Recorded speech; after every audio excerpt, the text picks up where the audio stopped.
HSC ব্যাচের সকল স্টুডেন্টকে স্বাগতম।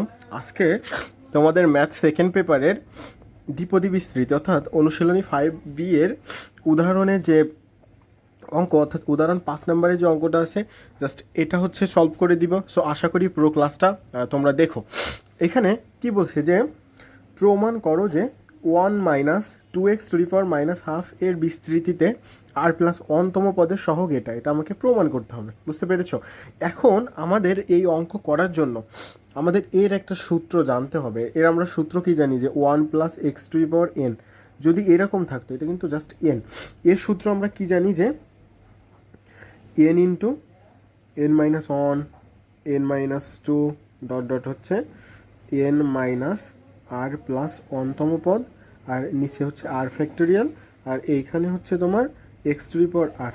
জাস্ট এরকম কিন্তু এর আমরা একটা সূত্র জানি। বুঝতে পেরেছ? এখন আমার এখানে দেওয়া আছে হচ্ছে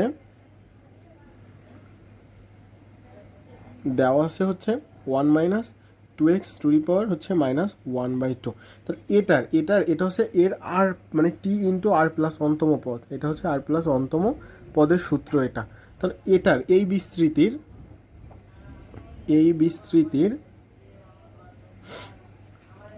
r+1তম পদ, এর r+1তম পদ আমার কি হচ্ছে এখানে দেখো তো। এটার সঙ্গে যদি জাস্ট তুলনা করি তাহলে এখানে 1 + n, তাহলে এখানে 1 এর আগে একটা প্লাস, n এর মানে এখানে কি হচ্ছে মাইনাস 1 + x, x এর মানটা কি হচ্ছে এখানে -2x কিন্তু, আর n এর মানটা কি হচ্ছে -½ তাহলে এখানে বসায় দাও n, তার মানে কি হচ্ছে -1/2 ইন্টু এখানে -1/2 -1, আর এখানে হচ্ছে -1/2 -2 ডট এইটা যাচ্ছে হচ্ছে -1/2 r+1 পর্যন্ত কিন্তু। ক্লিয়ার? আর নিচে হচ্ছে কি ছিল r⁴। তাহলে এখানে এই যে এক্স এর মানটা কি পেয়েছি -2x এর পাওয়ার হচ্ছে r। ক্লিয়ার? এই পর্যন্ত তো তোমরা বুঝতে পেরেছো, তাই না? এখন আমাকে কি করতে হবে যে এখানে এই প্রত্যেকটা জায়গার থেকে আমাকে মাইনাসটাকে আলাদা করব। কেমন? তাহলে এখন প্রত্যেকটা জায়গা থেকে যদি মাইনাসটাকে আলাদা করি, মাইনাস, আর এর পাওয়ার তো আর, এখানে আরটা হচ্ছে তম পদ, 1তম হলে এর মান 0, 2তম হলে এর মান 1, মানে এক এক করে কমে আর কি। তাহলে এখানে মাইনাসটা যদি এখান থেকে আমি আলাদা করে দেই তাহলে এখানে কি থেকে যাচ্ছে 1/2, কারণ 1/2 এর আগের থেকে তো মাইনাস চলে আসছে। তাহলে এখানে 1/2 + 1 থাকলো, আর এখানে কি থাকছে 1/2 + 2 থাকছে ডট এখানে কি থাকছে, আরটাকে আগে লিখবো, এই যে আরটার আগে প্লাস হয়ে গেছে, আর -1 প্লাস হচ্ছে 1/2 এরকম থাকে কিন্তু। বুঝতে পেরেছ? তাহলে এখন এখান থেকেও মাইনাসকে আলাদা করে দাও, তাহলে মাইনাস আর থেকে যায়, আর এখানে কি থাকছে আরটা যদি 2কেও দিয়ে দেওয়া হয় 2⁻r x⁴r, আর নিচে থেকে যাচ্ছে কি r⁴। দেখো তো এই পর্যন্ত কি বুঝতে পেরেছ? এখন হচ্ছে এইখান থেকে আমাকে দেখো তো, এই যে -1⁻r, এখানেও -1⁻r আছে, তাহলে আমি এটাকে কি লিখতে পারি ডিরেক্ট -1⁻²r লিখতে পারি না এই লাইনটাকে? মানে এটা আর এটা যেহেতু এটা উপরে গুণ হয়ে যায় তাহলে -1, আর পাওয়ার যোগ হয়ে যায়, তাহলে এখানে কি লিখতে পারি 2r। ক্লিয়ার? তাহলে এখন ওটা যদি আমরা 2r লিখি তাহলে এখানে কি থেকে যাচ্ছে দেখো তো, এটা 1/2 থেকে যায়। এটার যদি জাস্ট আমরা লসাগু করি তাহলে এটা কি হয়ে যাচ্ছে যে 3/2 থেকে যায়। এটা লসাগু করলে হচ্ছে 5/2 থেকে যায় ডট। এটার যদি লসাগু করা হয় তার নিচে হচ্ছে 2, উপরে থাকছে কি 2r - 1।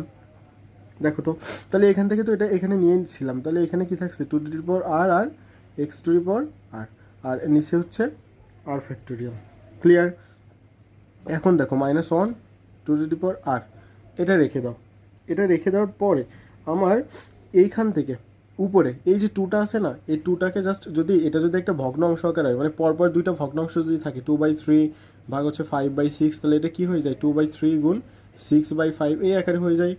তেমনই এখানে 1টা মানে উপরে যেগুলো আছে উপরে ভাবো, আর নিচেগুলো নিচে ভাবো, তাহলে ওইগুলো যদি দিয়ে দেয় তাহলে উপরে কি কি থেকে যাচ্ছে একটু লক্ষ্য করো, 1 3 আর হচ্ছে 5 এই পর্যন্ত লিখলেই হচ্ছে ডট। এটা যাচ্ছে কত পর্যন্ত 2r - 1 এই পর্যন্ত কিন্তু যাচ্ছে। তাহলে নিচে এই যে 2টা কি হয়ে যায় নিচে চলে আসলো, আর ওর পাওয়ার 2 এর পাওয়ার এই যে 2 তো কততম, 1তম হইলে 1, 2তম হইলে 2, তার জন্য এখানে আমি কি দিচ্ছি 2⁻r আর এখানে আমাকে কী ছিল, আর ফ্যাক্টোরিয়াল।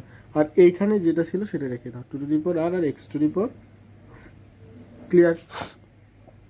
তাহলে এখন -1 পাওয়ার 2r রেখে দাও, 1 3 5 ডট হচ্ছে 2r - 1 এই পর্যন্ত রেখে দাও। আর হচ্ছে নিচে এই যে 2^r ছিল, এটা আমি কি উপরে লিখতে পারি, আর নিচে কি থেকে যাচ্ছে 2^r আর হচ্ছে r ফ্যাক্টোরিয়াল, আর এখানে x^r। দেখো তো এরকম থেকে যায় না। এখন দেখো এটার পাওয়ার, আর এর মান 0 1 2 যাই বসানো হোক না কেন সেটা তো 1ই হয়ে যাচ্ছে, তাই না? তাহলে 1 বসালে এর মান 1 দিলেও হচ্ছে, না দিলেও হচ্ছে, তার মানে ওই 1টা আমরা ওখানে রাখবো না। 3 5 ডট হচ্ছে 2r - 1তম পদ থেকে যাচ্ছে। এখন এইখানকার এই যে 2rটা আছে না, এই 2r এটাকে জাস্ট যদি আমরা ফ্যাক্টোরিয়াল ধরি, মানে এই যে 2r এর মান, 2r ফ্যাক্টোরিয়াল, এটার সময় আমরা কি জানি 2r, তারপর এটা হচ্ছে 2r - 1, তারপর এটা হচ্ছে 2r - 2 এই পর্যন্ত। এখন দেখো তো এখানে একটা জোড় মান পাচ্ছি আর একটা কি বিজোড় মান পাচ্ছি, তার মানে আমরা এইখান থেকে এটাকে এইভাবে লিখতে পারি যে 2 4 যদি আমরা জোড় নেই 8 ডট এইটা যাচ্ছে হচ্ছে 2r পর্যন্ত, ক্লিয়ার। তাহলে নিচে এই যে 2rটা ছিল, তাহলে এটার জায়গায় যখন মানে জোড় নিব তখন এটা কি লিখতে পারি 2 4 6 ডট 2r পর্যন্ত। আর এখানে একটা কি ছিল, r ফ্যাক্টোরিয়াল ছিল, সেটা রেখে দাও। আর এখানে এই যে x^r ছিল সেটা রেখে দাও, ক্লিয়ার। এখন এর পরেরটা দেখো, এর